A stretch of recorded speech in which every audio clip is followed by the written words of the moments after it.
Welcome back to ప్రజా engineer syndicate సొంతిల్లు.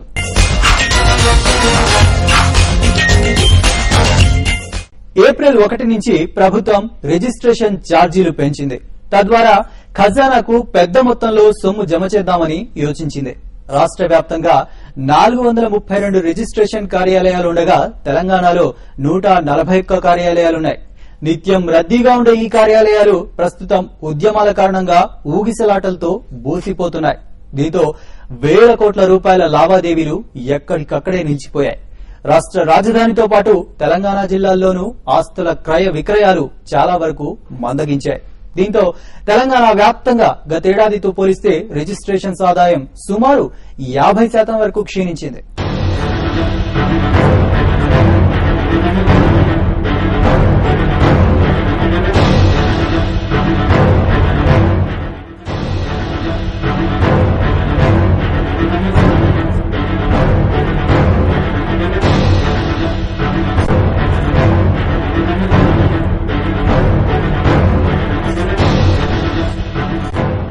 రాష్ట్ర విభజన ప్రకటన శాఖ రిజిస్ట్రేషన్ల శాఖను గట్టిగానే తాకింది.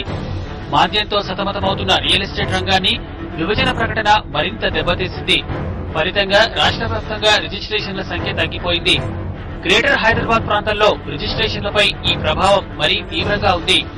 జూన్, జూలై, ఆగస్టు నెలల్లో ఈ 2 జిల్లాలో రిజిస్ట్రేషన్ల శాఖ రాబడి భారీగా పడిపోవడం ఇందుకు నిదర్శనం. ఇప్పుడు ఏంటంటే రిజిస్ట్రేషన్ ఇప్పుడు కొన్న వాళ్ళు అంతకుముందు కొన్న వాళ్ళే ఇప్పుడు చేయించుకుంటా ఉంటారు. ఇంకా కంప్లీట్ గా తగ్గొచ్చు. ఎందుకంటే ఇప్పుడు నా దగ్గర కొనేవాళ్ళు ఇంకొక 4-5 నెలల తర్వాత రిజిస్ట్రేషన్ చేసుకోవాల్సిన పరిస్థితులు ఉంటాయి.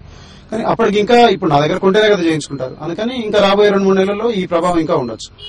సో రీజన్ కూడా ఒకటి ఉంటుంది. ఇప్పుడు ఎందుకంటే కొనే కస్టమర్ కూడా తను కొన్న ప్రాపర్టీ వాల్యుయేషన్ పెరుగుతుందంటే ఎవరైనా సంతోషంగా ఉంటారు. కానీ రేపు పొద్దున జరగబోయేది ఏంటి, అసలు ఇది ఎక్కడ బేస్ అవుతుందని వాళ్ళు ఒక క్లారిటీగా లేరు. కాబట్టి ఇది కామన్, ఇది జరిగేది. కొనేవాళ్ళే లేరు, అమ్ముదామన్నా కొన్నవాళ్ళు లేరు. కొంతమంది కొన్నవాళ్ళు చాలా బాధపడుతున్నారు. ఇలా ఉంటే ముందు చాలా ప్రాబ్లం ఉంటుంది. రాష్ట్ర విభజన ప్రకటనపై జూలై 31న వెలువడినప్పటికీ 2 నెలల ముందు నుంచే హైదరాబాద్, రంగారెడ్డి జిల్లాలకు సంబంధించి స్థిరాస్తి లావాదేవీల్లో స్తబ్దత ఏర్పడింది. వేచి ఉండాలన్న ధోరణి ప్రబలడంతో అత్యధికులు స్థిరాస్తి కొనుగోళ్లకు దూరంగా ఉండటమే ఇందుకు కారణమని స్టాంపులు, రిజిస్ట్రేషన్ల శాఖ వర్గాలు తెలిపాయి.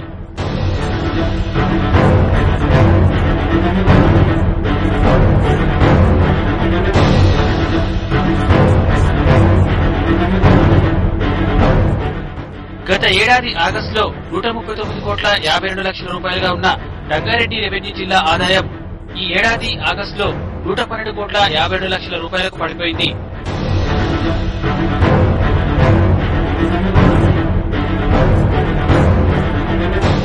గత ఏడాది జూలైతో పోల్చితే ఈ ఏడాది జూలైలో రాబడి 25% తగ్గింది. అలాగే హైదరాబాద్ రెవెన్యూ జిల్లాలో గత ఏడాది జూలైలో 71,36 లక్షల రూపాయలుగా ఉన్న ఆదాయం ఈ ఏడాది జూలైలో 41,60,000 రూపాయలకు పడిపోయింది. గత ఏడాది జూలైతో పోల్చితే ఈ ఏడాది ఆగస్టు రాబడి 40% పరిమితం కావడం గమనార్హం.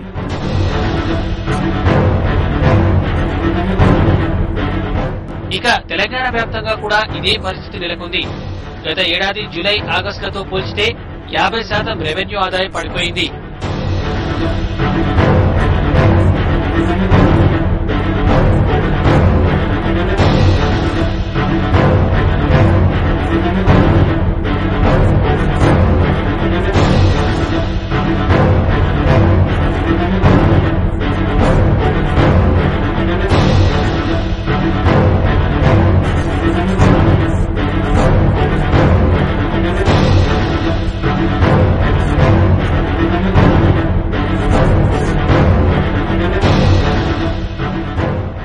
సమైక్యాంధ్ర ఉద్యమం వల్ల స్టాంప్స్ అండ్ రిజిస్ట్రేషన్ శాఖ ఆదాయానికి భారీ స్థాయిలో గండిపడింది.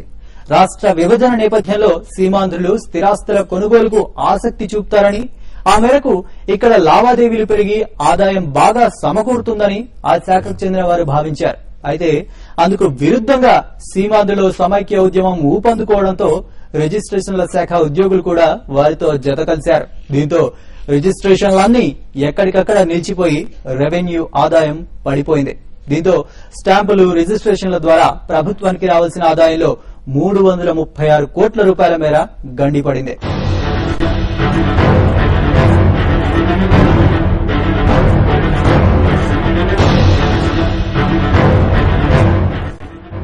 రాష్ట్రం అనివార్యంగా విడిపోతే రాజధాని ఎక్కడ నిర్మితమవుతుంది అనే అంశంపై ప్రస్తుతం కోస్తా ప్రాంతంలో బడా రియల్ ఎస్టేట్ వ్యాపారులు దృష్టి పెట్టారు. డబ్బున్నవారు గుంటూరు, ప్రకాశం, విశాఖపట్నం జిల్లాలో స్థిరాస్తులు కొనుగోలు చేసి ఒప్పందాలు రాసుకుంటున్నారు. ప్రభుత్వ ఉద్యోగుల సమ్మె వల్ల రిజిస్ట్రేషన్లు జరగడం లేదు. మధ్యతరగతి వారు మాత్రం వేచి ఉండే ధోరణిని అవలంబిస్తున్నారని అంటున్నారు.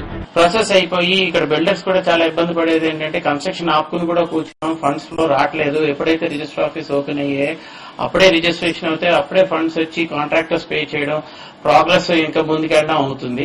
ఈ 50 days వల్ల చాలా ప్రోగ్రెస్ ఆగిపోయి ఎంటైర్ స్టేటే ఒక 1 year 2 years బ్యాక్వర్డ్ వెళ్ళిపోతుందని ఒక ఫీలింగ్ ఉంది. సీమాంధ్రలోని ఇతర జిల్లాలో కొనుగోలు ఒప్పందాలు పెద్దగా జరగడం లేదు. జూలై మొదటి వారంలో సీమాంధ్ర జిల్లాలో కొన్ని రిజిస్ట్రేషన్లు జరిగినా సమైక్య ఉద్యమ హోరుతో సిబ్బంది సమ్మె వల్ల ఆ తర్వాత పూర్తిగా నిలిచిపోయాయి. సమ్మె దెబ్బతో ఇక్కడ జూలై నెలలో సుమారు 70% దాకా రెవెన్యూ ఆదాయానికి గండిపడింది. సుమారు 2 నెలలుగా కొనసాగుతున్న సమ్మె ప్రభావంతో ఆగస్టు నెలలో ఇటువంటి రిజిస్ట్రేషన్లు జరగలేదు. ప్రస్తుతం అందరి దృష్టి హైదరాబాద్ పైనే ఉంది. విభజనతో నగరంలో రియల్ ఎస్టేట్ కు వచ్చిన ఇబ్బందులేమీ లేవని బడా సంస్థలు చెప్తున్నా చోటా బిల్డర్లు మాత్రం హైదరాబాద్ పై ఓ క్లారిటీ వచ్చే వరకు ఇదే పరిస్థితి కొనసాగుతుందంటున్నారు. ఇరు ప్రాంతాల ప్రజలకు ఆమోదయోగ్యమైన పరిష్కారం వస్తే కానీ ఇటు తెలంగాణలోనూ అటు సీమాంధ్రలోనూ రియల్ ఎస్టేట్ వ్యాపారం ఊపందుకుంటుందని నిపుణులు అంటున్నారు.